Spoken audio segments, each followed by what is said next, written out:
Muy bien. Recordamos que estamos en la presencia de Dios, en el nombre del Padre, y del Hijo, y del Espíritu Santo. Amén.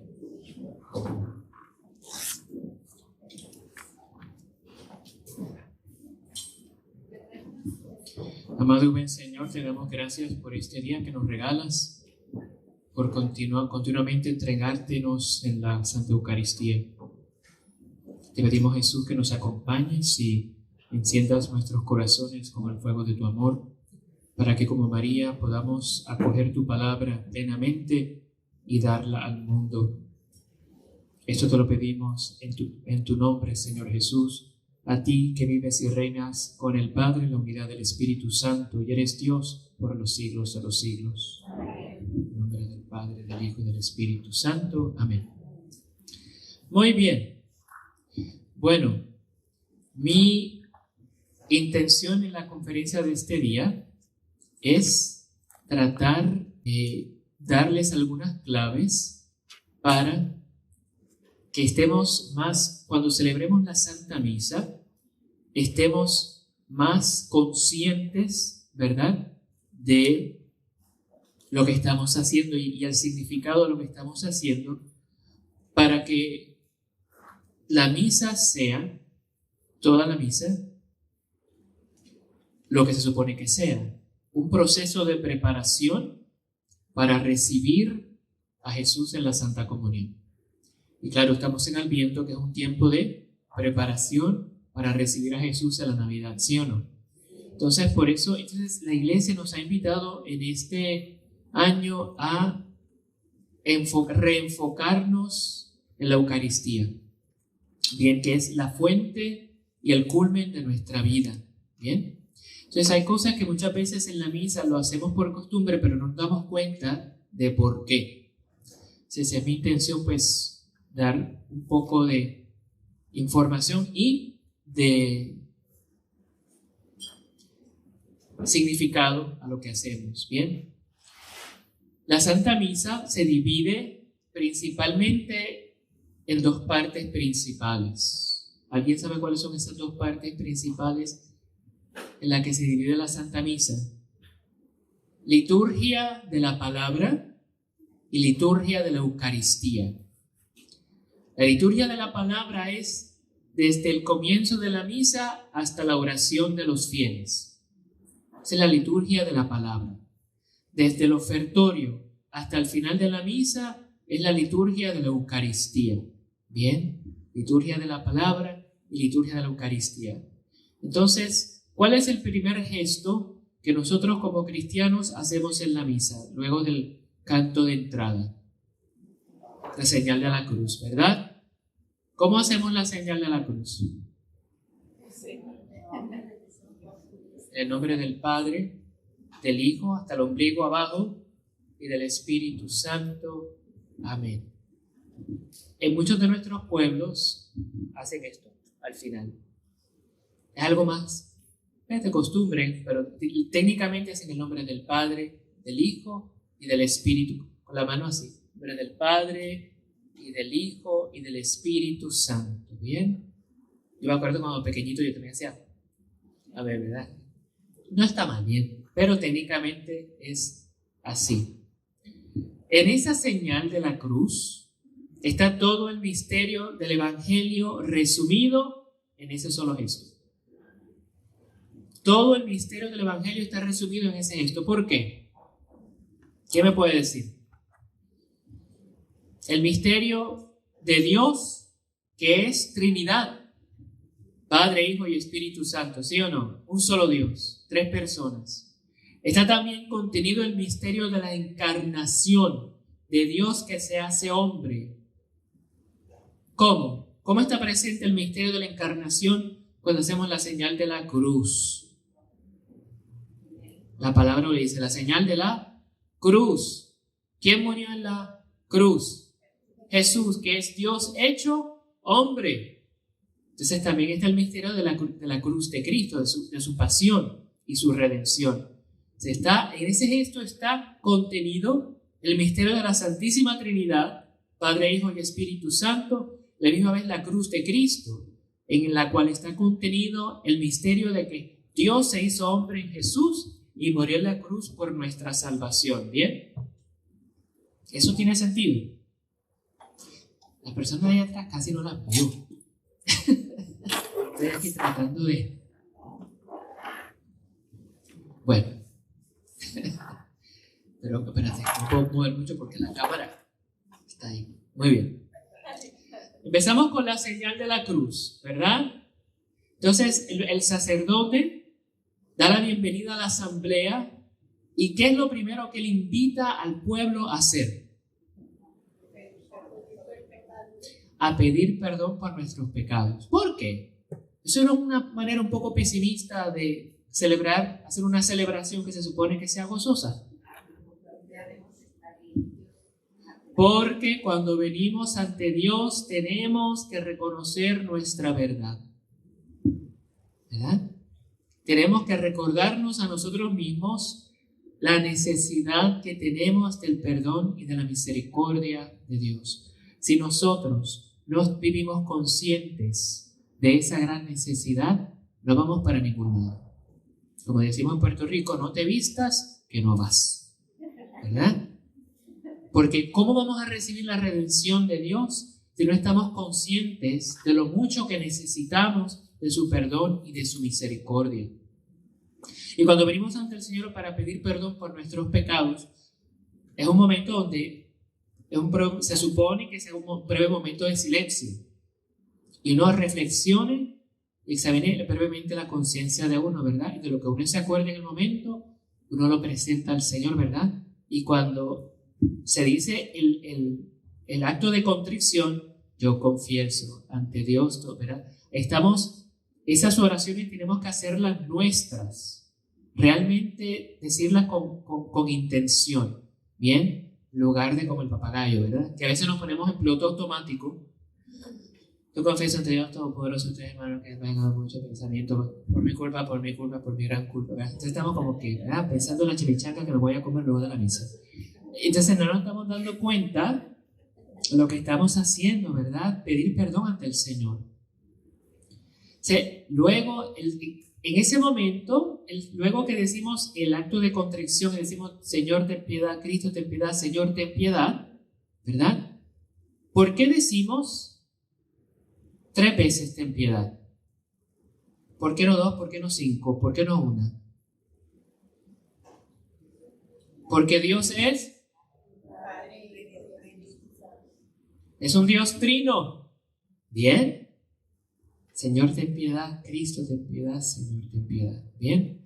Recordamos la verdad sobre nosotros, pecadores en necesidad de redención, y recordamos la verdad de Dios, que es santo y misericordioso. 3 invocaciones del ten piedad porque pedimos perdón a cada una de las personas de la Santísima Trinidad. ¿Ok? Y luego del ten piedad, ¿qué viene? En la misa dominical, ¿qué se canta? El Gloria. ¿Por qué cantamos el Gloria inmediatamente luego del ten piedad? Celebramos y glorificamos a Dios por su misericordia, porque nos ha perdonado. Cuando el sacerdote dice después del ten piedad, Dios Todopoderoso, tenga misericordia de nosotros, perdone nuestros pecados y nos lleve a la vida eterna, todos nuestros pecados veniales quedan perdonados. ¿Sabían eso?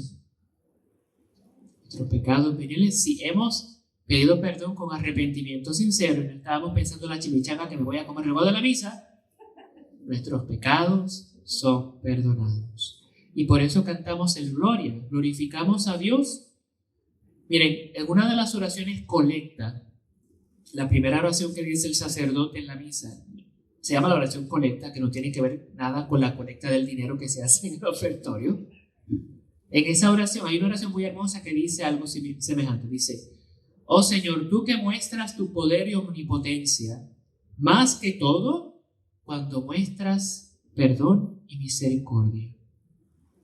El poder y la omnipotencia de Dios, piensen en esto, se manifiestan más que todo, no cuando viene con rayos y truenos y pulveriza a sus enemigos y los hace añicos, cuando Él manifiesta su perdón y su misericordia. es cuando el poder de Dios se manifiesta más grandemente. ¿Bien? Entonces, pues en ese momento del gloria, glorificamos a Dios porque ha manifestado el poder y la majestad de su misericordia y perdón hacia nosotros. Bien, y damos gracias y gloria a Dios por ese gesto que ha tenido con nosotros. ¿Capiche? Okay. Muy bien. Luego del gloria viene la oración colecta. Esa oración, cuando el sacerdote dice oremos, el sacerdote hace una pausa, oremos, y luego dice la oración colecta, ¿verdad? Que va a depender de acuerdo a la fiesta que se esté celebrando, el tiempo litúrgico que sea, etcétera, etcétera, ¿verdad? Oración colecta. Y luego todos nos sentamos, ¿y qué viene? La proclamación de la palabra de Dios. Proclamar la palabra de Dios no es lo mismo que leer la palabra de Dios. Por eso, aquellos de ustedes que son lectores, es importante que cuando proclamen la palabra estén muy conscientes de que ustedes están siendo utilizados como instrumentos de Dios para proclamar esa palabra. Dios los está utilizando a ustedes como yo estoy utilizando este micrófono y esta bocina ahora mismo. ¿Bien? Entonces, ustedes están siendo instrumentos de la buena noticia del Evangelio. Es importante que esa palabra se proclame con convicción. ¿Bien? ¿Conocen la palabra convicción? Cuando uno tiene convicción, quiere decir que uno habla mostrando que uno realmente cree en lo que uno está diciendo. ¿Bien?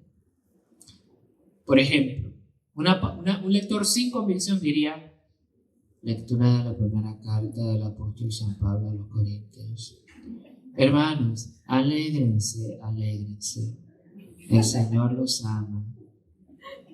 O sea, no. ¿Bien?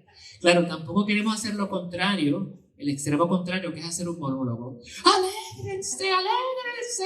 Alégrense los pelos, ¿verdad? Y hacer todo un show. No, por favor, o sea.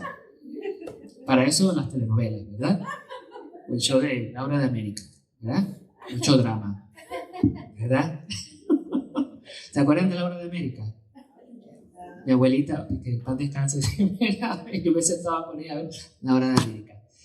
Y usted dice que no tiene un amante. No, señorita, no tengo ningún amante. ¡Que salga el amante! Entonces, ¿verdad? Revoluciona lavando los pelos y toda la cosa, ¿verdad? O sea, no queremos ese drama en la proclamación de la palabra de Dios. ¿Bien? O sea, es un punto medio, ¿verdad? Con convicción, ¿verdad? Pero sin dramatismos. ¿Bien? Sin tampoco, pues, entonces es importante que se proclame la palabra claramente, bien, claramente. Dios nos habla a través de su palabra. La palabra de Dios es una palabra eterna. No es una palabra que simplemente se quedó en el año 800 allá en el pasado.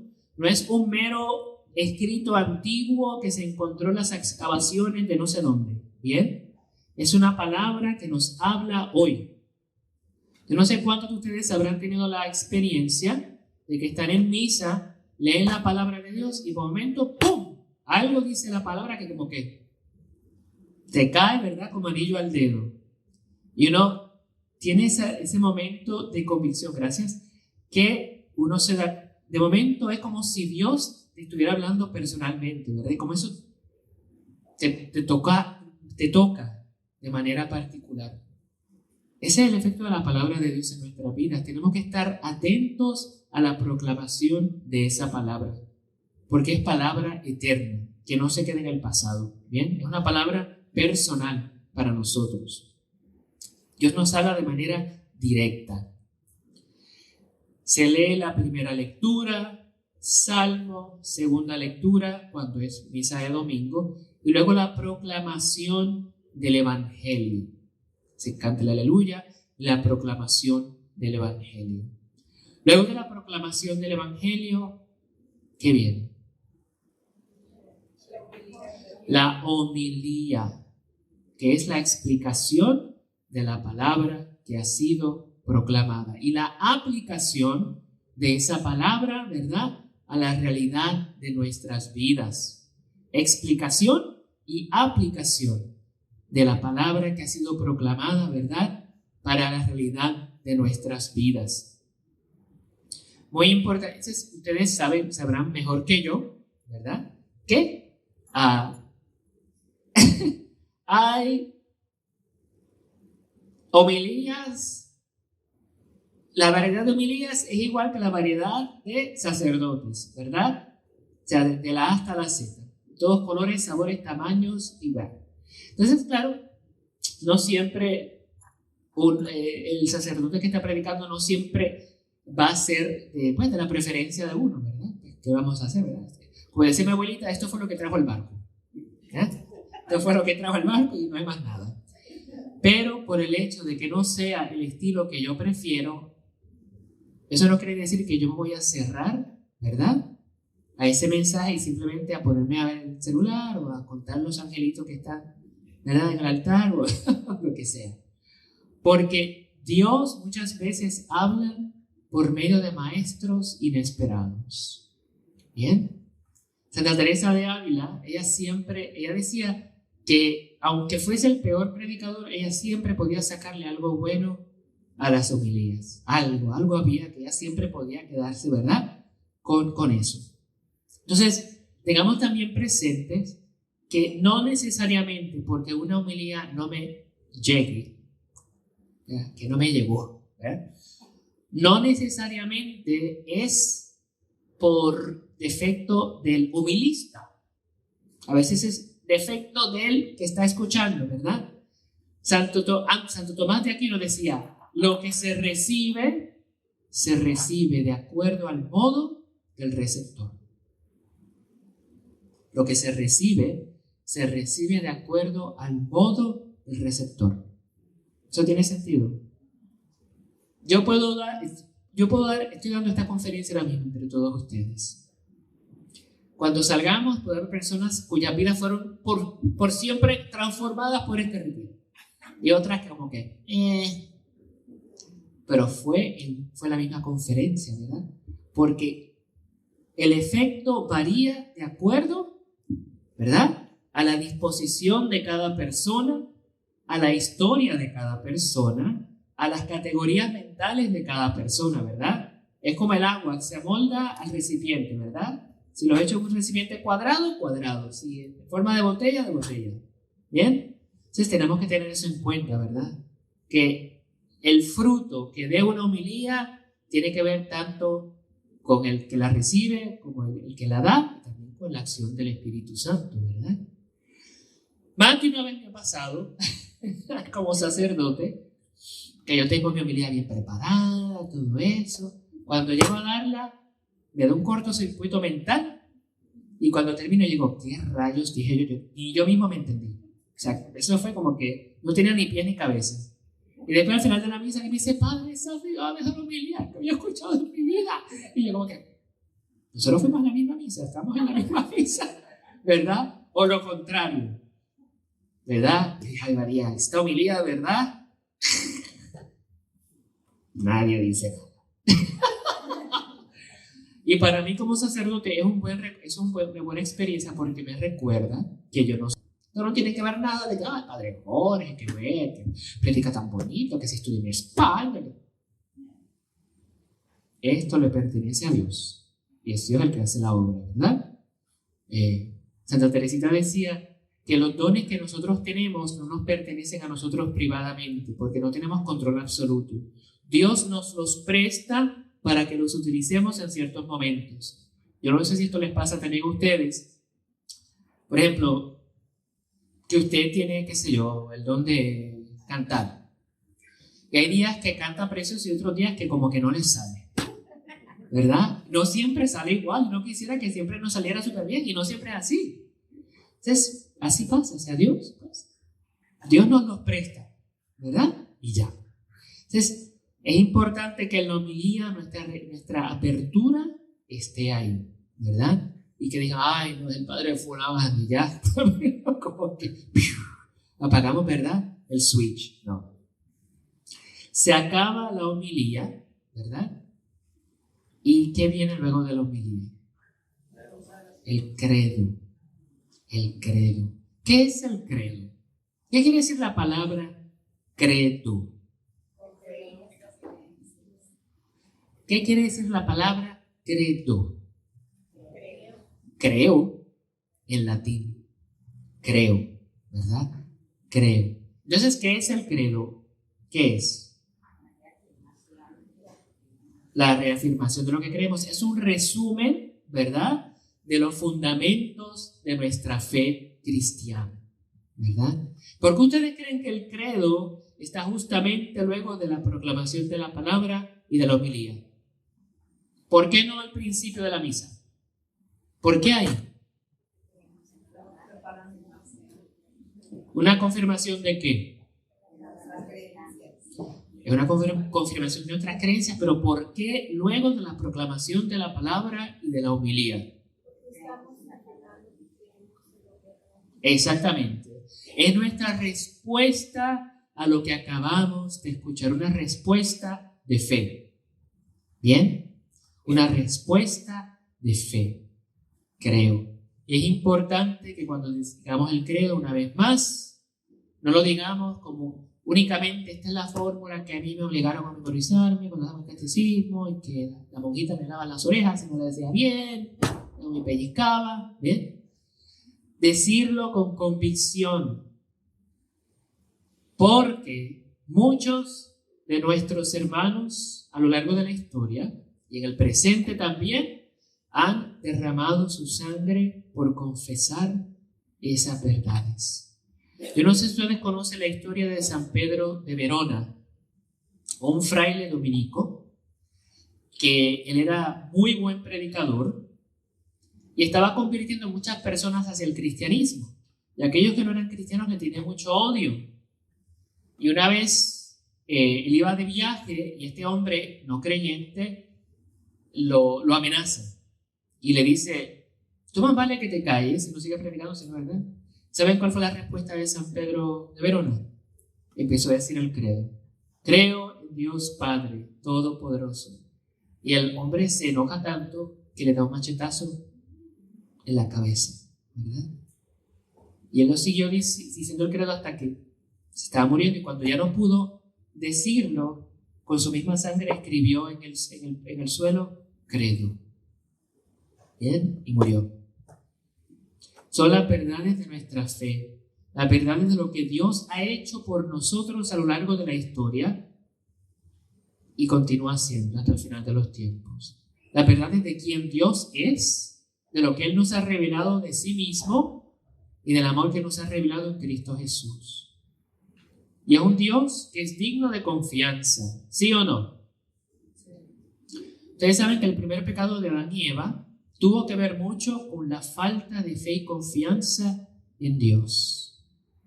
Porque cuando la serpiente tienta a Eva, ¿qué le dice? O sea, primero le hace una pregunta, que es una pregunta torcida, que tuerce la verdad. Le dice: ¿es cierto que Dios le prohibió a ustedes comer de todos los árboles del jardín? Ya empieza, ¿verdad? Ya empezamos mal, ¿verdad? Eva le dice: no, solamente de este arbolito en particular, porque cuando comamos moriremos. Dice el enemigo: ciertamente no morirán. Dios sabe que cuando ustedes coman de ese árbol, ustedes serán como Él, serán como dioses. Y Dios no quiere competencia, ¿verdad? Él quiere ser el mero mero. Y ahí empieza la duda en la mente de Eva, a dudar del amor y de la fidelidad y de la honestidad de Dios. Ahí empieza la duda. Y empieza, y luego, claro, el fruto se veía apetitoso, obviamente, si no nadie pecaría, ¿verdad? Come del fruto y le da a su esposo, ¿verdad? Y ahí, hasta el día de hoy. Cuando decimos credo, creo en Dios, creo en el amor que Él me ha revelado, no tan solo creo en que Él existe, que Él es Trinidad, que todo es muy importante, pero creo también en que todas estas verdades tienen que ver con el amor de Dios para conmigo, personalmente, ¿bien? A mí, ¿bien? Entonces, esa es nuestra respuesta de fe a Dios, luego de la proclamación de la palabra y de la homilía. Una respuesta de fe. Dios se nos revela, Dios nos habla a través de la palabra y le decimos a Dios, creo, Señor, creo lo que me has revelado. Bien, muy importante. Por eso es que es importante que lo digamos concienzudamente, ¿verdad? De lo que estamos diciendo, ¿verdad? Como una respuesta de fe y amor a Dios que se nos ha revelado. El credo es el cúmulo de la fe resumida en pocas líneas. O hay una conexión entre la escritura y el credo.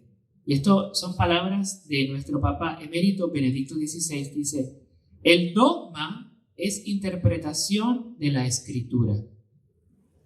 El dogma es interpretación de la escritura. Por ejemplo, cuando decimos creo en un solo Señor Jesucristo, Hijo único de Dios, nacido del Padre antes de todos los siglos, Dios de Dios, luz de luz, Dios verdadero de Dios verdadero, engendrado, no creado, de la misma naturaleza del Padre, todo eso está diciendo en pocas palabras que creo que Jesucristo es Dios, ¿verdad? Que no es solamente un profeta, ni un hombre santo, creo que Jesús es Dios, ¿bien?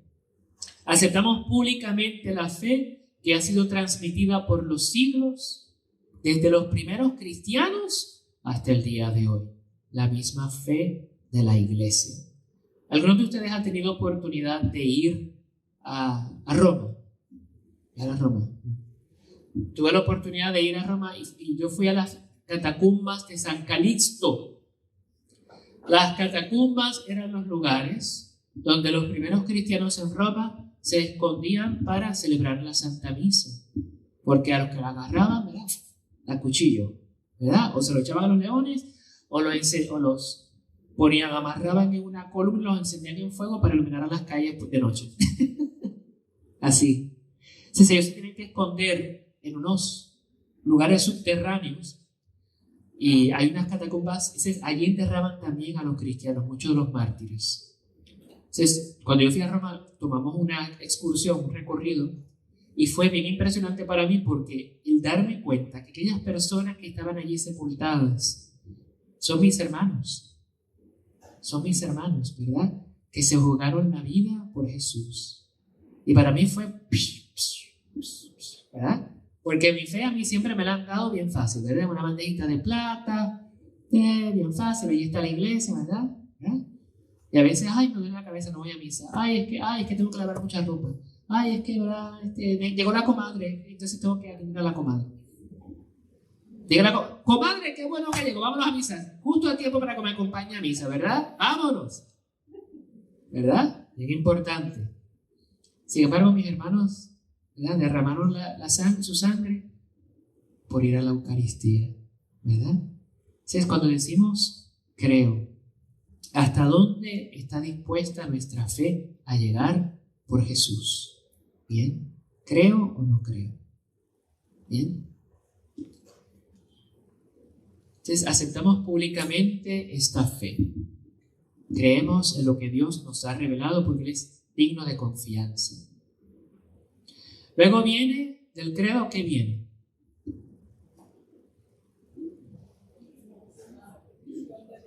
La oración de los fieles. Mucha gente apaga el switch ahí también. Te rogamos, óyenos. Te rogamos, óyenos. Te rogamos, no saben de lo que están pidiendo a Dios, ¿verdad? Te rogamos, ¿verdad? Entonces, es importante porque esta es la oración de la iglesia. Nosotros como somos parte del cuerpo místico de Jesús, que es la iglesia. Y tenemos el poder en Cristo Jesús de interceder por las otras necesidades del mundo y de la iglesia. ¿Y qué mejor momento de interceder que la Santa Eucaristía? Ahí es cuando nuestras intercesiones son más poderosas, porque estamos en la celebración del misterio de la fe. ¿Bien? Es importante que pongamos atención y cuando digamos te rogamos, oye, nos estamos conscientes de lo que estamos haciendo, ejerciendo nuestro rol como el cuerpo místico de Cristo que intercede ante Dios por las necesidades del mundo. ¿Bien? Ok. Preguntas hasta ahora. Preguntas. dudas, comentarios. Gloria. He oído de lo que dijo al principio que conocemos la señal de la cruz no se debe. No, yo no dije que no se debe, dije que técnicamente es así. Si lo hace así, pues es que es algo muy cultural, ¿bien? Pero no es que sea pecado ni nada por el estilo, ¿bien? Sí. En algunas partes acostumbramos 4 cruces. Sí, pero esa no es la señal de la cruz. Esa es otra señal de la cruz. Esa la hacemos muchas veces cuando vamos a rezar el rosario, o si por la señal de la Santa Cruz de nuestros enemigos, líbranos, Señor Dios nuestro, en el nombre del Padre, del Hijo, ¿verdad? Sí. Sí, pero para la misa es esta. ¿Bien? Pero no, bueno, está muy bien la otra también. ¿Bien? Pero para la misa, sí, allá atrás. Sí. Quiero preguntar, cuando uno se asigna a la hora del Evangelio, no piensa cómo es, porque hay gente que se asigna todo, sé que son 3,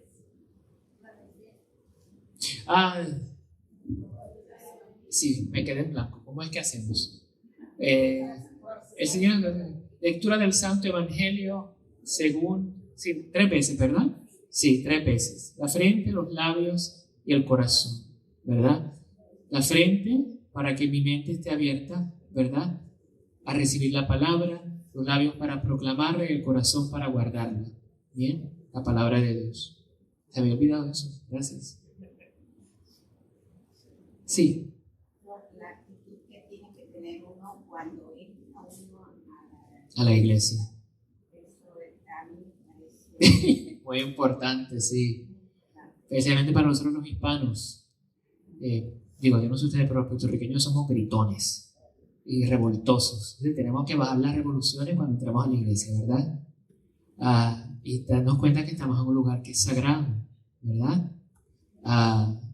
Hablar bajito, esto y lo otro, porque es un lugar santo. ¿Bien? Muy importante, muy importante. Sí.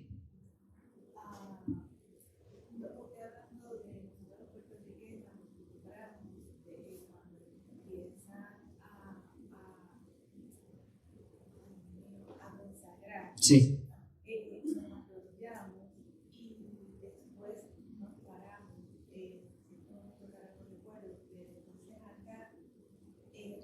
Se paran en otro momento. Pero cuando lleguemos a la consagración, vamos a hablar de eso, porque hay leves variaciones dependiendo en la conferencia episcopal donde uno esté. Bien, leves variaciones, pero la misa básicamente en el mundo entero es igual.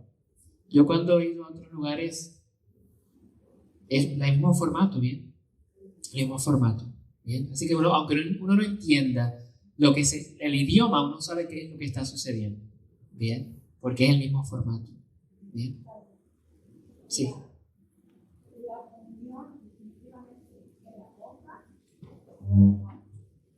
Ambas. La iglesia dice, usted tiene la opción de ambas formas. Usted elige. Y eso lo dice la iglesia. Ambas. Ok, bien importante, porque a veces hay guerra civil. Bien, porque no, ¿qué dice la iglesia? Ambas y se acabó. San Pedro tuvo, en el libro de los Hechos de los Apóstoles, San Pedro tuvo una visión. Les debo el pasaje. Yo no sé si ustedes se acuerdan de este pasaje.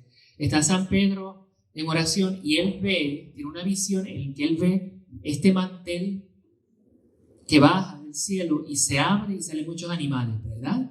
Animales que para los judíos eran animales impuros, que no se podían comer. Y él oye una voz que dice a Pedro, Pedro, mata y come. Y Pedro le dice, jamás, Señor, yo nunca he probado nada impuro. Y escucha una voz que le dice 3 veces, Pedro, lo que yo he declarado puro, tú no lo llamarás impuro. 3 veces. Lo que yo he declarado puro, tú no lo llamarás impuro. Y digo esto porque muchas veces nosotros los católicos caemos en el error de llamar impuro algo que Dios ha declarado por la iglesia puro. Si la iglesia dice que se puede recibir la comunión en la boca o en las manos, ¿quién soy yo para decir, no, en la boca no, o en las manos? O sea, donde manda capitán, no manda marinero, ¿verdad? La iglesia es la que tiene el depósito de la fe para enseñar. Ahora, que yo prefiera recibir en la boca, bueno, pues adelante, bien. Yo, Padre Jorge, mi inhumilde preferencia es que la reciban en la boca. Pero esa es mi opinión. Yo no puedo decirle a la gente, porque yo no soy la iglesia. O sea, yo represento a la iglesia y tengo que transmitir lo que la iglesia enseña, no mi opinión. O sea, hay que tener una diferencia entre una opinión y una enseñanza de la iglesia, ¿bien? El enemigo es muy astuto porque él se vale de eso para crear guerras civiles en la parroquia, ¿verdad? Y después un lío y un tira y jala y esto y lo otro, que sí. Pero bueno, señores, ¿verdad? Perdemos el tiempo en estos tira y jalas cuando hay un mundo allá afuera que necesita escuchar la proclamación del evangelio, ¿verdad? Estamos muy ocupados jalándonos de los pelos porque no quieren ver. Es bien importante, ¿ok? Bueno. Voy a detenerme aquí porque aquí hemos acabado con la liturgia de la palabra. Bien, vamos a tener a las 10, vamos a tener exposición del Santísimo. ¿Alguna otra pregunta sobre la liturgia de la palabra, de lo que hemos mencionado hasta ahora? Hasta la oración de los fieles. Por ejemplo, dice ahí cuando termina uno, y volvemos a la pregunta, porque algunos sacerdotes he oído que nada más dicen el nombre del Padre, del Hijo y del Espíritu Santo. No se dice el nombre del Padre y del Hijo y del Espíritu Santo. Eso es. Si puedes poner el Hijo o no el Hijo, no creo que sea trascendental. Bien. Muy importante. Primero nos cruzamos el pecho, ¿verdad? Si hacemos esto, somos ortodoxos, no somos católicos. Los ortodoxos hacen esto. Nosotros primero cruzamos el pecho y luego, primero hacia nuestra izquierda. ¿Ok? Es una protección. Sí, también. Estoy invocando la presencia y la protección de Dios. ¿Ok? Muy bien.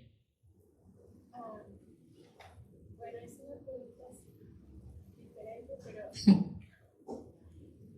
cuando uno se siente que sí tiene un pecado, pero está en la Eucaristía y toma la comunión, pero sabe que se va a confesar después de la Eucaristía inmediatamente, ¿puede uno tomar la comunión o tiene que esperarse hasta que se confiese bien y tomar la comunión? Técnicamente, yo creo que sí puedes recibirla, pero hay personas que prefieren no hacerlo, esperar hasta que se confiese luego de la misa. Bien. Ella pregunta si uno tiene en la conciencia de uno un pecado serio, pero uno se va a confesar inmediatamente luego de la misa. Bien, si uno puede comulgar.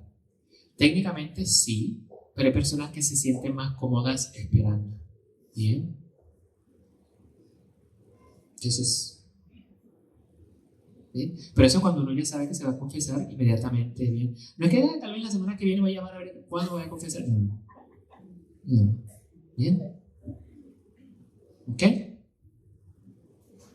Bueno, vamos a detenernos aquí para que nos dé tiempo ir a la basílica y prepararnos para la adoración, la exposición al Santísimo y las confesiones.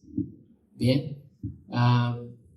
Una cosa que a mí me llama la atención, nosotros los hispanos, mi experiencia ha sido que cuando entramos a confesarnos, muchas veces no decimos nada, entramos al confesionario, nos sentamos ahí. El padre está esperando a que el penitente diga que Ave María Purísima, ¿verdad? O perdóname, Padre, porque he pecado. Sí, muchos de los hispanos he visto que no dicen cuándo fue su última confesión, a menos que uno le tiene que preguntar explícitamente ¿cuándo fue tu última confesión? Uno siempre tiene que decir eso cuando uno va a confesarse. Perdóname, Padre, porque he pecado. Mi última confesión fue, si no se acuerda la fecha exacta, pues no pasa nada, ¿verdad? Hace aproximadamente un mes. Bien importante decir cuándo fue la última confesión de uno. ¿Ok? No es para avergonzarlo a usted, es para que el sacerdote tenga una idea más o menos de dónde está usted en su caminar, ¿verdad? Para que si luego tiene que darle algún tipo de sugerencia o consejo, tener una mejor idea, ¿verdad?, de cómo asesorarlo. ¿Ok? Bien importante. Decir cuándo uno se confesó la última vez. Cuando llega al confesionario, ¿verdad? Se supone que uno... Porque a veces sí, a veces uno no se da cuenta que hay alguien ahí. Si la persona no hace ruido, ¿verdad? Entonces, está ahí. Y dice, ¿habrá alguien? No. Bueno, ¿hay alguien ahí? ¿Verdad? Entonces, de señal de vida, ¿verdad? Que usted está ahí. ¿Ok? Bueno, entonces, pasamos entonces a la basílica para la adoración del Santísimo y las confesiones. Recordamos que estamos en la presencia de Dios en el nombre del Padre, del Hijo y del Espíritu Santo. Amén. Bueno, vamos con la liturgia eucarística de la Santa Misa. El ofertorio es el comienzo de la liturgia eucarística en la Santa Misa. Llevamos pan, vino y nuestra ofrenda de dinero para sostener la obra de la Iglesia. ¿Desde dónde, en la misa dominical, desde dónde se traen el pan y el vino? De la parte de atrás, ¿verdad? ¿Por qué? ¿Por qué no están ya junto al altar en la misa dominical? Porque representan la ofrenda del pueblo de Dios. Bien. La oración que dice el sacerdote en el ofertorio: bendito sea, Señor Dios del universo, por este pan, fruto de la tierra y del trabajo del hombre, que recibimos de tu generosidad y ahora te presentamos. Él será para nosotros pan de vida. Bien. Nosotros somos tan pobres ante Dios que nosotros de nosotros mismos no tenemos absolutamente nada que darle a Dios. Solamente podemos darle a Dios de los mismos dones que Él nos ha dado. Ante Dios somos radicalmente pobres. No tenemos nada que darle a Dios, excepto de los mismos dones que Él nos ha dado. ¿Bien? El pan y el vino vienen de la asamblea junto con el dinero de la colecta, porque representan esa ofrenda sacrificial del pueblo de Dios que se va a presentar ante Dios y que se va a convertir en el cuerpo y la sangre de Cristo. ¿Bien? Nos ofrecemos también, se supone que en el ofertorio cada uno de ustedes, incluyendo al sacerdote, se estén ofreciendo a ustedes mismos. Con ese pan, ese vino y con ese dinerito que usted puso, usted está ofreciéndose a sí mismo con todo lo que usted es. Sus alegrías, sus penas, sus talentos, virtudes, pecados, lo que sea. Sus familiares, sus preocupaciones, sus sueños, sus alegrías y sus penas. Para que se ofrezcan junto con Jesús a Dios Padre en el altar. Bien, bien importante el ofertorio. Hacemos una ofrenda de nosotros mismos, de nuestros dones a Dios, pidiéndole a Dios que así como Él convierte ese pan y ese vino en cuerpo de Cristo, nos transforme a nosotros también en Cristo Jesús. ¿Bien? Entonces, no es, a veces pensamos que el ofertorio es un intermedio, ¿verdad? Como en el teatro. Un intermedio, ya podemos hablar y hablar con la comadre. Así pues, mira cómo se hace. No. ¿Bien? No. Nos estamos ofreciendo, ¿verdad? Estamos ofreciéndole al Señor nuestra pobreza, lo poco que le podemos ofrecer, ¿verdad? Ofrenda agradable a Dios porque lo hacemos en unión con la ofrenda de Cristo de sí mismo. Lo único que le da valor a la ofrenda de ustedes y a la mía en la misa es que estamos ofreciéndonos junto con Jesús. Por el bautismo estamos unidos a Jesús y participamos de su sacerdocio. ¿Ustedes sabían eso?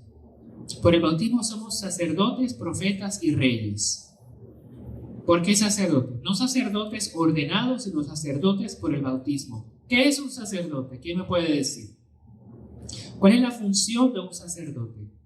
No únicamente en la religión católica. Los aztecas tenían sacerdotes, ¿lo saben ustedes? Los aztecas tenían sacerdotes y los egipcios también. ¿Qué hace un sacerdote? Y los judíos también tenían sacerdotes, ¿ya no? ¿Cuál es la función de un sacerdote? Sí, pero no es, todos estamos llamados a evangelizar. ¿Qué es lo que hace con un sacerdote? ¿Qué es lo que ¿Cuál es la función de un sacerdote que nadie más puede hacer?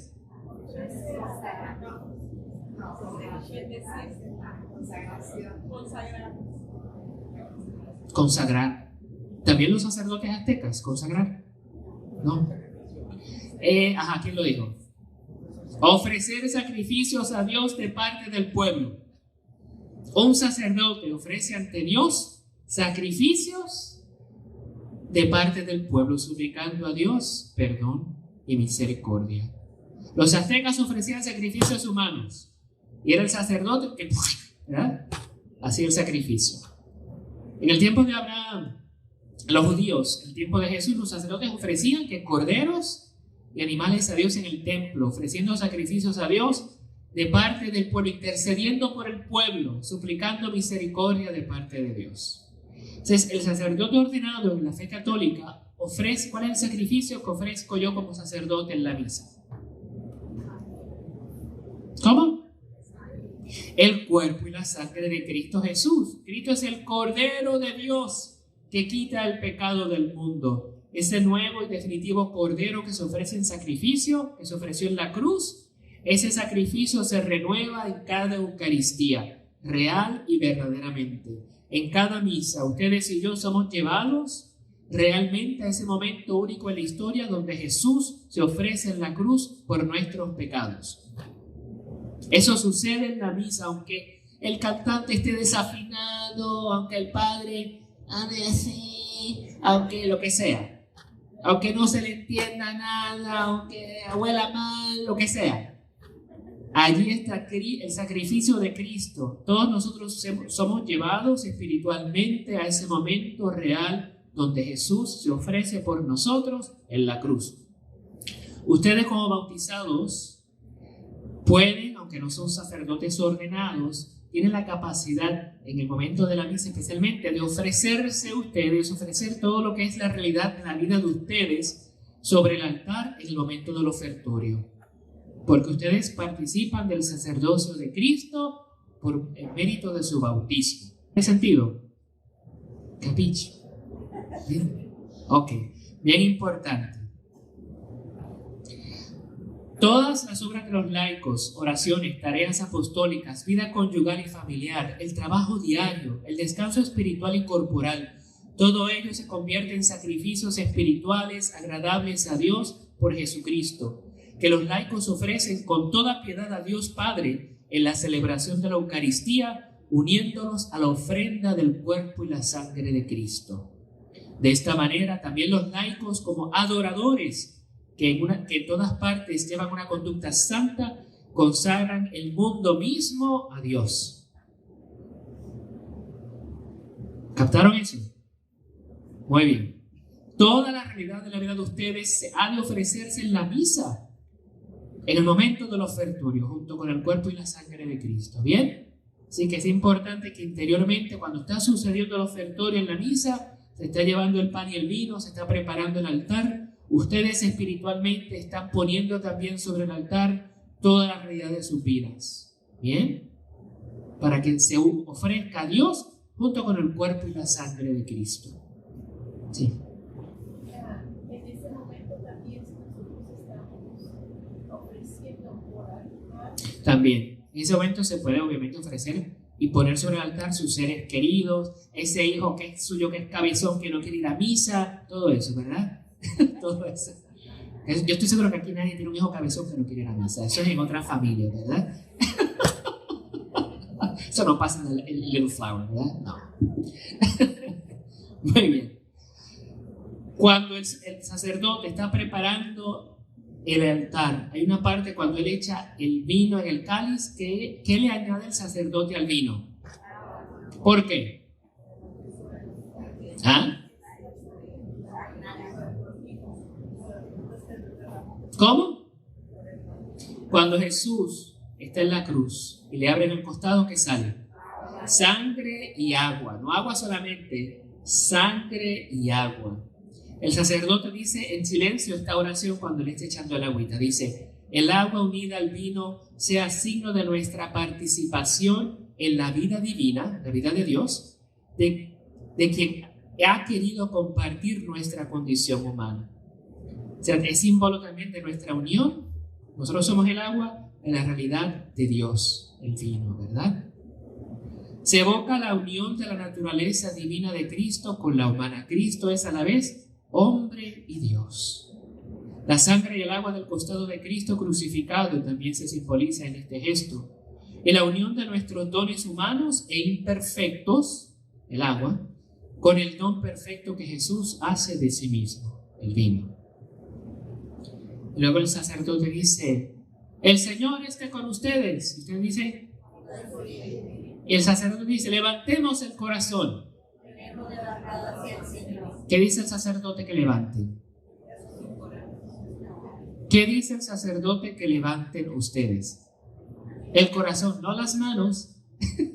Usted dice, lo tenemos levantado hacia el levanten el corazón, no las manos. Bien, quiere decir, elevemos nuestros corazones a la realidad del cielo que está a punto de hacerse presente durante la consagración. Bien, los tenemos levantados hacia el Señor. Demos gracias al Señor nuestro Dios.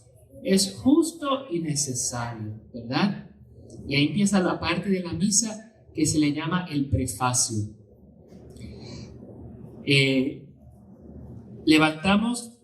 Nos levantamos nuestros corazones a la realidad celestial a la que hemos entrado en la misa. Luego se lee el prefacio, que es hermoso, ¿bien? Y luego se empieza a cantar el santo, ¿verdad? ¿Cuántas veces se dice santo? 3 veces. ¿Por qué? Padre, Hijo y Espíritu Santo. Yo a veces peleaba con el coro cuando yo estaba en Oklahoma City, porque me cantaban unos santos que decían así, santo, santo, santo, santo, santo, santo, santo es el Señor. Un momentito. ¿Cuántas personas de la Trinidad hay? Ay, Padre, no. 3 veces santo y se acabó. Bien, que eso es santo, santo, santo, santo, santo, santo. Bien. 3 veces santo tiene un significado, o sea, no es porque a la iglesia le gustó. Bien. O a veces me cantaban otro que decía, santo, santo es el Señor. Me dejaste una de las personas de la Trinidad fuera. Bien. 3 veces santo. Bien.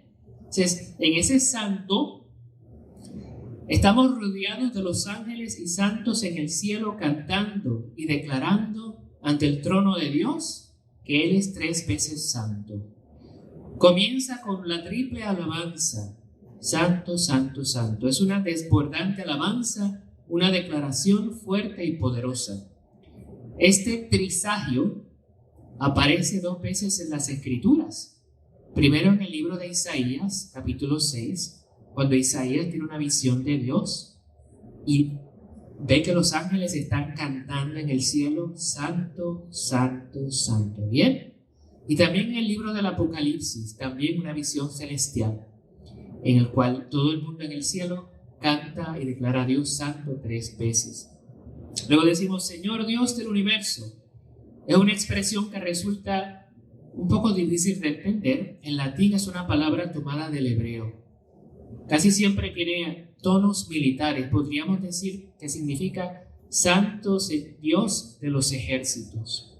Es una afirmación de que Dios ejerce poder y grandeza real sobre todo el universo, sobre las huestes celestiales, los astros y toda la creación.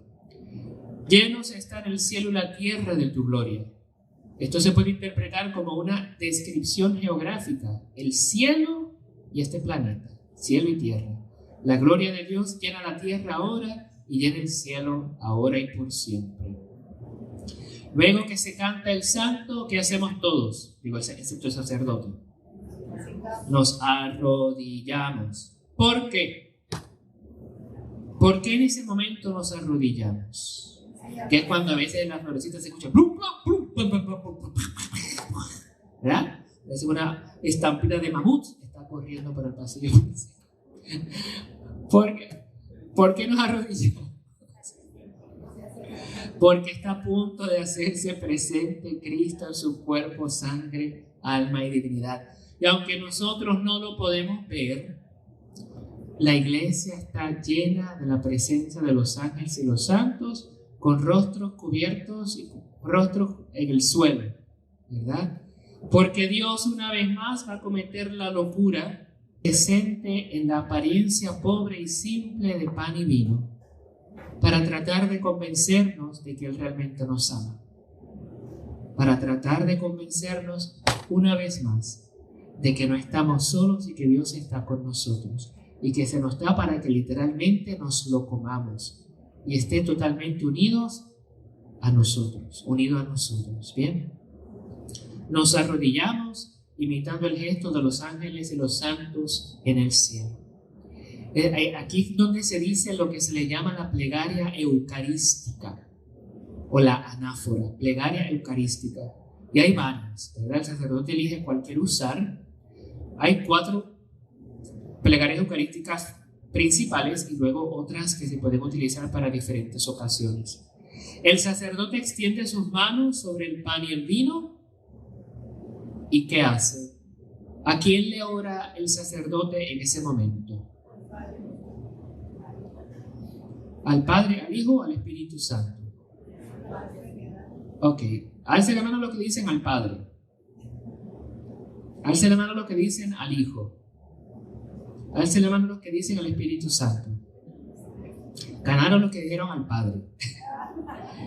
El sacerdote le pide al Padre que envíe el Espíritu Santo para que el Espíritu Santo transforme el pan y el vino en cuerpo y sangre de Cristo.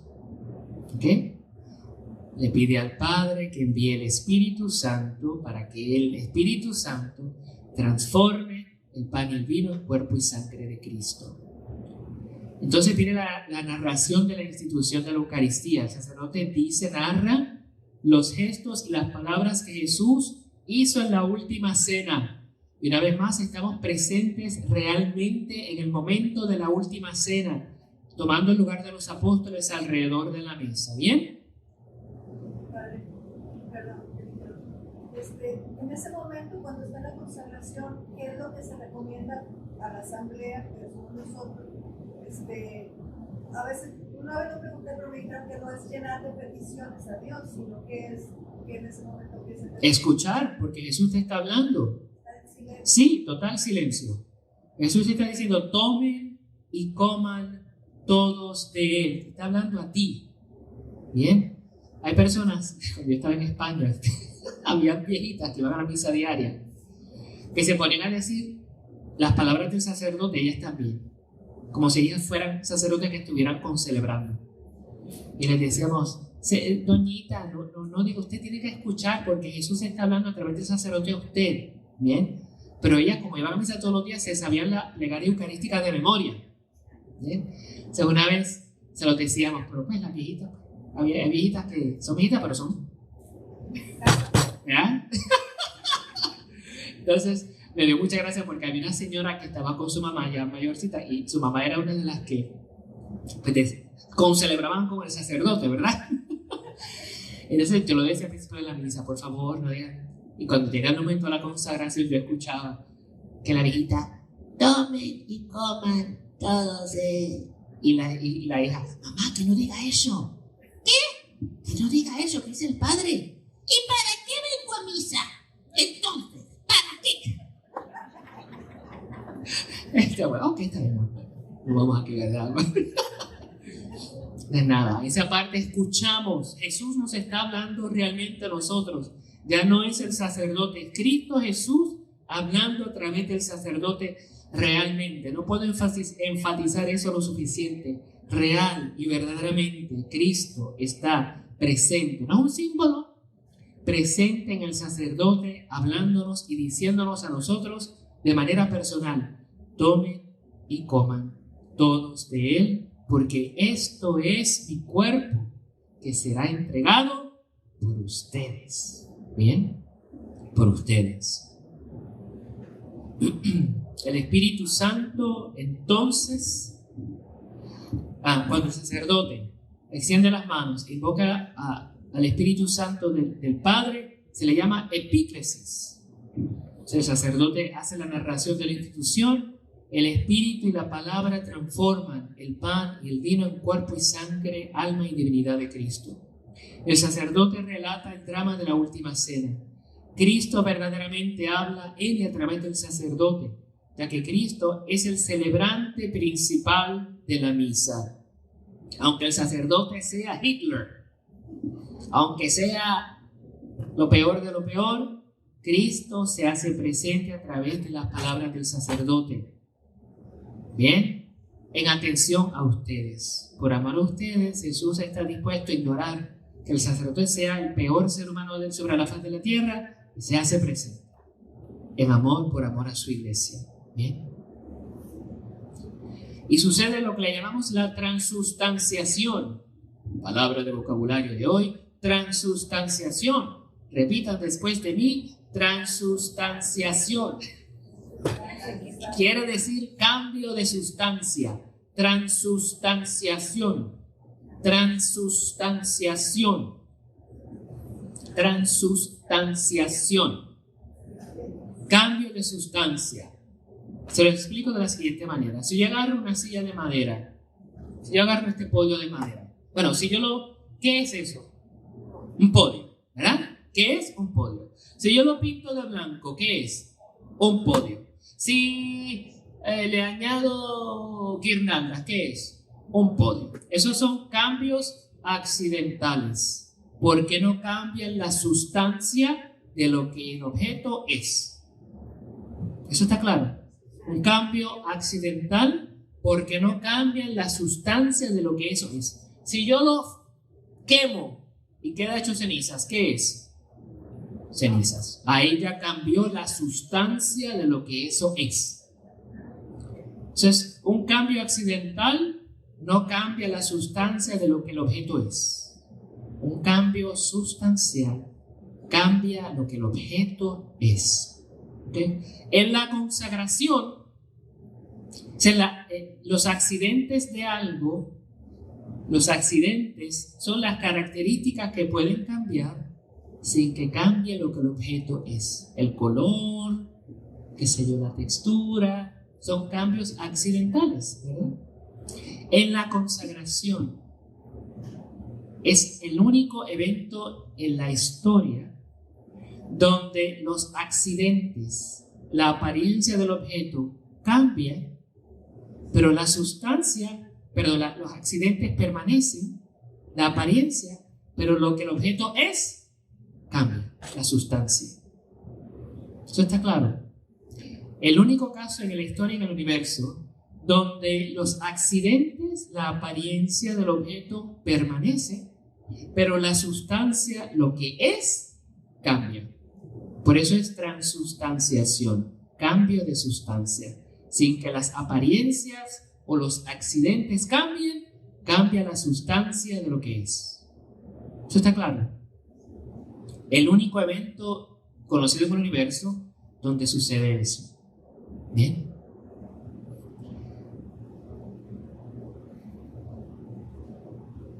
Y ya Cristo está realmente presente, tan presente como lo estuvo cuando resucitó, ¿verdad?, entre sus apóstoles.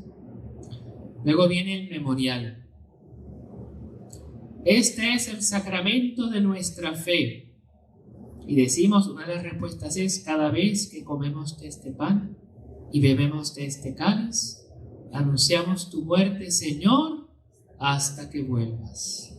El memorial no es un mero recuerdo, sino una reactualización de un evento. Está haciendo ese evento realmente presente entre nosotros en ese momento, ¿verdad?, momento de la historia. En este caso está haciendo realmente presente la muerte redentora de Jesús.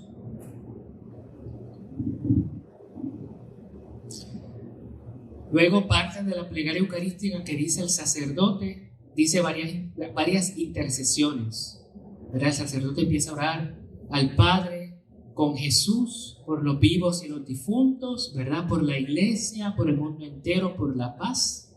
Luego viene la doxología, cuando el sacerdote levanta el cuerpo y sangre de Cristo y dice, por Cristo, con Él y en Él, a ti, Dios Padre omnipotente, en la unidad del Espíritu Santo, todo honor y toda gloria por los siglos de los siglos.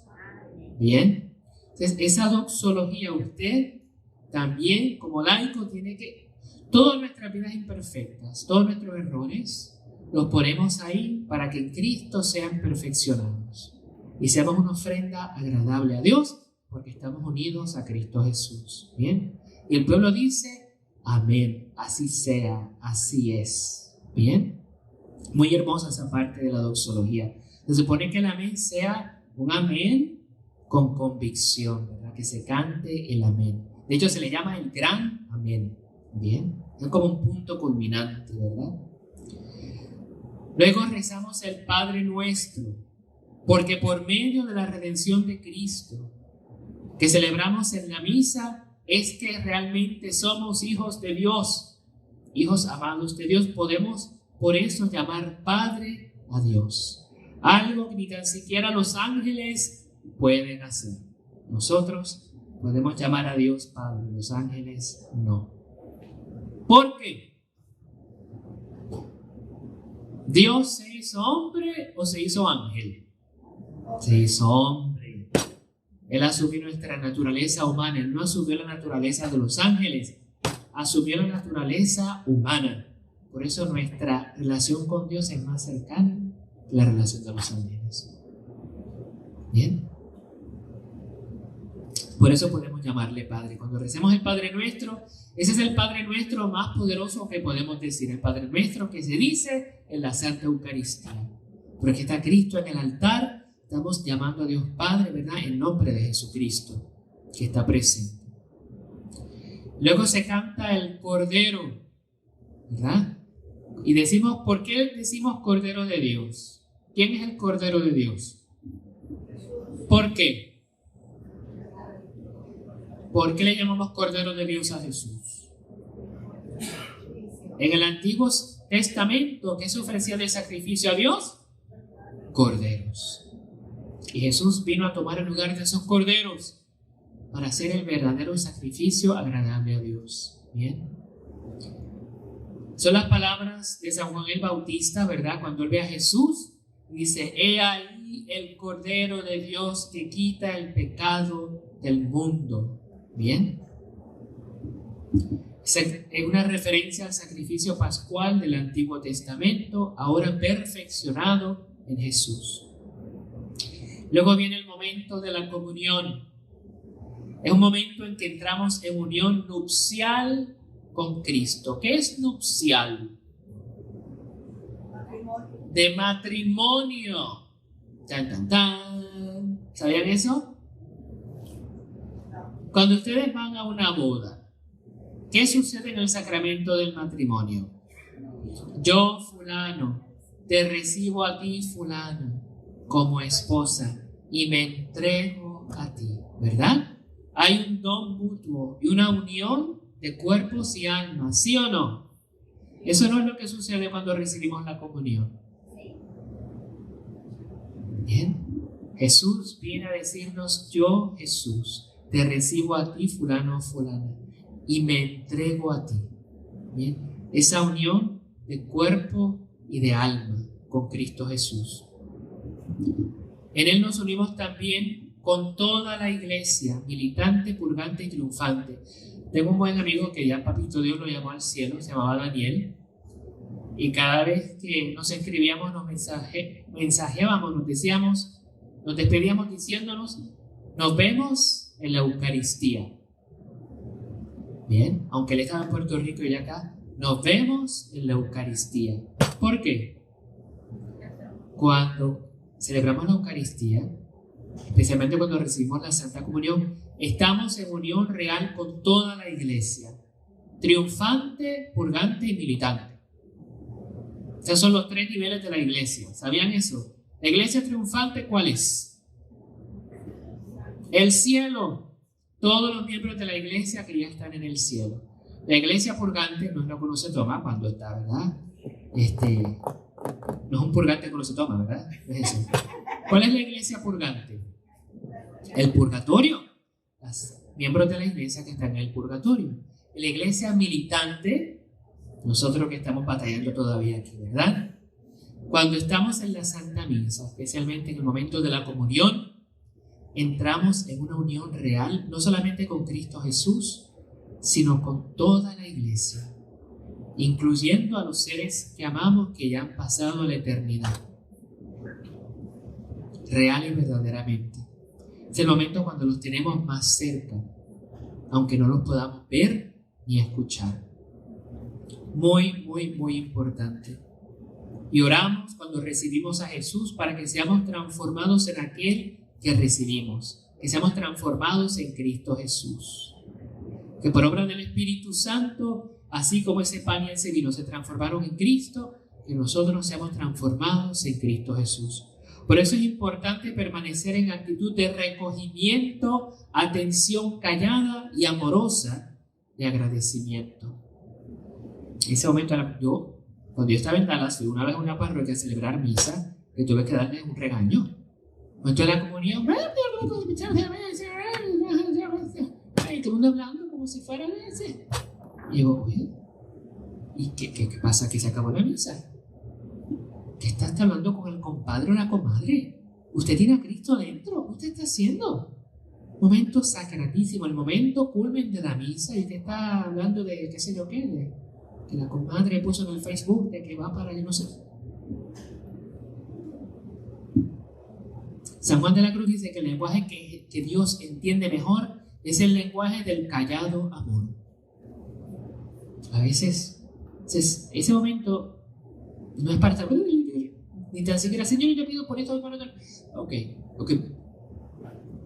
Ya hicimos todas nuestras peticiones durante el resto de la misa, ¿verdad? Ahora tenemos que callarnos, porque ahora Cristo está con nosotros. Tenemos que hacer como María de Betania, sentarnos a los pies de Jesús y escuchar y agradecer y tener una atención amorosa a esa presencia de Jesús con nosotros. ¿Bien? Muchas veces el Señor nos comunica sus comunicaciones más valiosas sin usar palabras. El lenguaje del amor no necesita palabras. Muchas veces. ¿Bien? Muy importante. Atención callada y amorosa a Jesús que está aquí conmigo. Este es el encuentro más grande que yo puedo tener con Dios en esta vida. La Santa Comunión. Ay, Padre, pero es que yo no escucho ni siento. ¿Qué me importa de lo que tú sientas? Esto no se trata de lo que yo siento, que no siento, que sé yo, que... No confiemos en nuestros radares, que a veces no funcionan. Bien, en fe sabemos que Cristo está en nosotros. Regocijémonos y recibámosle. Bien, como nuestro huésped de honor, nuestra alma. Bien. Quiero compartir con ustedes palabras de Santa Teresita. Cuando ella hizo su primera comunión, ella empezó a llorar de emoción. Muchas personas pensaban que ella estaba llorando porque extrañaba a su mamá, que se había muerto. No. Pero miren lo que ella dice de su momento de la comunión. Dice, ella está hablando sobre ella misma en tercera persona, ¿verdad? Dice, su alegría de ella, su alegría era demasiado grande y demasiado profunda para poder contenerla. Pronto la inundaron lágrimas deliciosas, con gran asombro de sus compañeras, que más tarde comentaban entre ellas, ¿por qué lloraba? ¿Habría algo que la atormentaba? No, sería porque no tenía a su madre a su lado, o a su hermana la Carmelita a la que tanto quiere. No comprendían que cuando toda la alegría del cielo baja a un corazón, este corazón desterrado no puede soportarlo sin deshacerse en lágrimas. Cuando toda la alegría del cielo desciende a un corazón en la comunión, este corazón desterrado no puede soportarlo sin deshacerse en lágrimas de emoción. No, el día de mi primera comunión no me entristecía la ausencia de mamá. No estaba el cielo dentro de mi alma y no ocupaba en él un lugar de mi mamá desde hacía ya mucho tiempo. El cielo estaba en mi alma y mi mamá estaba en el cielo. Bien, entonces al recibir la visita de Jesús, recibía también la de mi madre querida, que me bendecía y se alegraba de mi felicidad.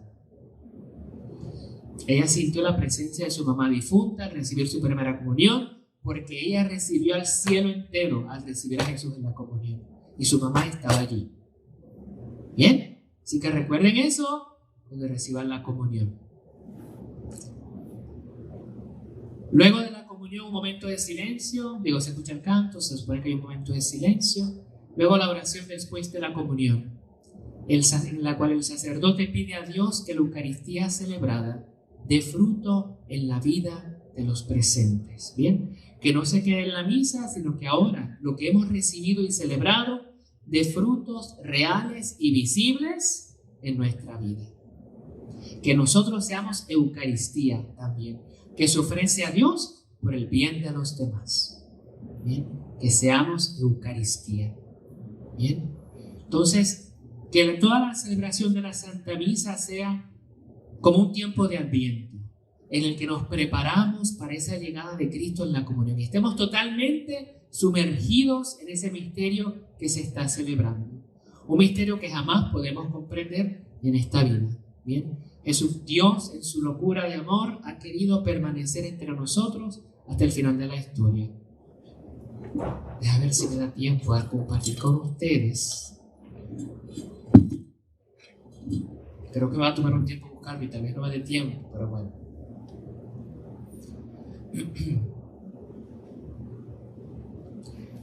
Es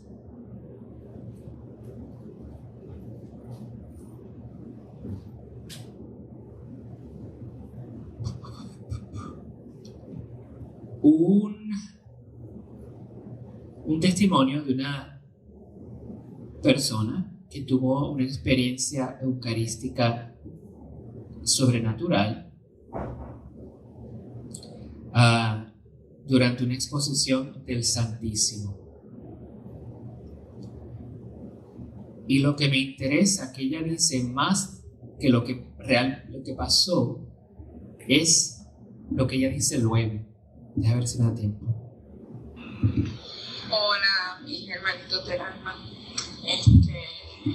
Hace días que quiero comunicarles algo, lo he pensado mucho, porque en la parroquia el padre no quiere que se divulgue, pero tenía que, llevo días desesperada para comunicárselo, por lo menos a ustedes, ya se lo comunica a mi familia. Hace ya tiempo estoy yendo a la Gruta de Lourdes, que me queda cerquita aquí. Ustedes saben que ese es uno de los puntos de peregrinación aquí en Puerto Rico, es aquí en Trujillo Alto. Un sitio bien especial porque es como una iglesia dentro de un... El jueves pasado, no, el anterior, las 8 de la noche, acá era las 3 de la tarde, aquí nos reunimos. Se puso en el altar el sagrario con la hostia adentro, la hostia está grande que se le pone. Y de momento, cuando se está rezando el Santo Rosario, la hostia empezó a botar como chispitas de luz, no rayos, eran spot, o sea, como cositas, chispitas de luz, ya. Y de momento, es como si hubiesen quitado la hostia y hubiesen puesto un pedazo de, no sé, de churrasco, de bistec. Se convirtió completamente en sangre. O sea, no el color, solamente todo, como si hubiese un pedazo de carne ahí adentro. Obviamente todo el mundo se arrodilló, cayó arrodillado y se empezó a llorar. El padre estaba en el saloncito al ladito, que es el de confesiones, y entonces cuando se dio cuenta, salió y todo el mundo es que nadie reaccionó, nadie reaccionó. Entonces ahí dijeron, retraten eso, y todo el mundo, porque todo el mundo tiene celular hoy en día. Cuando ya lo vinieron a retratar, porque nadie reaccionó, lo único que salió fue la hostia cambiando de color, se puso rosado y empezó como la luna, cuando hay eclipse, que se va oscureciendo, cambiando de color poco a poco, pues así se fue convirtiendo, cambió a tono como un rosa, cada vez iba más clarito el color, de rojo, de carne pasó al rojo, de rojo pues pasó como rosado, y ya lo que se retrató solamente fue lo que les voy a enviar ahora. No quiere que salga de ahí, pero yo lo tenía que compartir con ustedes. Hace varios años. Quería, pues, decidí decírselo porque esto es Semana Santa, para que esto avive más su fe, para que estemos claros y convencidos que lo que se comulga es el cuerpo de Jesucristo. Hay que creer en su palabra. Es escalofriante, de verdad. Yo estoy evitando no llorar porque yo soy bien zángana, yo lloro por cualquier cosa. Pero, o sea, esto ocurrió en nuestro Puerto Rico, tan cerquita como aquí. Es maravilloso. Dios está con nosotros. Pidámosle todas las gracias que nosotros podemos recibir al recibir su cuerpo. Son incontables y son maravillosas. Vivan su fe, vivan esta semana. Si quieren, se pueden dar la vueltita por ahí. Con ustedes no me puede quedar pegada la boca. Ese Dios resucitado. Necesitamos mucha oración también por miembros del grupo. Bueno. Qué lástima que Dios tiene que hacer esas cosas para que le creamos. Qué lástima que su palabra no sea suficiente para nosotros, ¿verdad? Entonces, dejémonos convencer, ¿verdad? Cuando recibamos la Eucaristía, cuando celebremos la Eucaristía, que es Cristo realmente, que Dios que está con nosotros y quiere estar en nosotros, así de cerquita, más cerca de nosotros que nosotros mismos, para que no perdamos la esperanza, ¿verdad? Aunque estemos pasando por lo que estemos pasando, Dios está con nosotros, ¿bien? En el nombre del Padre, y del Hijo, y del Espíritu Santo. Amén. El Señor esté con ustedes. Que la bendición de Dios Todopoderoso, Padre, Hijo y Espíritu Santo descienda sobre ustedes y permanezca para siempre. Vayan en paz.